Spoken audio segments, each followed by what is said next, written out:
Jammu and కాశ్మీర్లో ఒక విషాదకరమైన సంఘటన జరిగింది.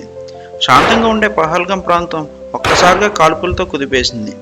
ఏప్రిల్ 22, 2025 దేశానికి షాక్ చేసిన ఈ దాడి గురించి తెలుసుకోవాలంటే వీడియో చివరి వరకు చూడండి.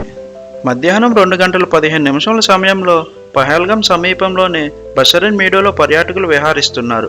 అప్పుడే అడవుల్లోంచి తుపాకుల శబ్దం వినిపించింది. 3 తుపాకులు పట్టిన ఉగ్రవాదులు వచ్చి పర్యాటకులపై విచక్షణ లేకుండా కాల్పులు చేశారు. ఒక్కసారిగా అరుపులు పరుగులు మొదలయ్యాయి. ఈ దాడిలో మొత్తం 26 మంది చనిపోయారు. వారిలో 2 విదేశీయులు, 2 స్థానిక గార్డులు, 22 మంది భారతీయులు ఉన్నారు. కొన్ని కుటుంబాలు సెలవుల కోసం వచ్చి మళ్ళీ ఇంటికి వెళ్ళలేకపోయారు. ఒక తల్లి తన బిడ్డను కాపాడుతూ ప్రాణాలు కోల్పోయింది. ఇది మనసును కలిచివేసే విషయం.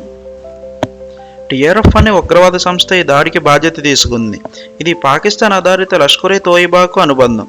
వీరికి విదేశాల నుంచి ట్రైనింగ్ మరియు డబ్బు సహాయం వస్తున్నట్లు గూఢచారులు చెప్పారు. ఈ దాడి జరిగిన వెంటనే ఆర్మీ, పోలీస్ కలిసి పెద్ద స్థాయిలో సెర్చ్ ఆపరేషన్ స్టార్ట్ చేశారు.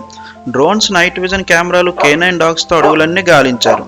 హోమ్ మినిస్టర్ అమిత్ షా గారు వెంటనే రెస్పాండ్ అయ్యారు. కఠిన చర్యలు తీసుకుంటామని చెప్పారు. కేంద్రం తీవ్రంగా స్పందించింది. దేశం మొత్తం షాక్లోకి వెళ్ళింది. చాలామంది ప్రజలు దీపాలు వెలిగించి మౌనంగా నివాళులర్పించారు. సోషల్ మీడియాలో pray for Pahalgam, justice for victims hashtags trend అయ్యాయి. విదేశాల నుండి కూడా సపోర్ట్ వచ్చింది. యునైటెడ్ నేషన్స్, ఇతర దేశాల నేతలు ఈ దాడిని తీవ్రంగా ఖండించారు. ఈ వీడియో మీ మనసుని తాకినట్లయితే ఒక లైక్ చేయండి, మీ ఫ్రెండ్స్తో షేర్ చేయండి. మరిన్ని ఇలాంటి రియలిస్టిక్ స్టోరీస్ కోసం మా ఛానల్ని సబ్స్క్రైబ్ అవ్వండి. మీ అభిప్రాయాలు కామెంట్లో తప్పకుండా రాయండి. మనం కలిసి మాట్లాడితేనే మార్పు వస్తుంది.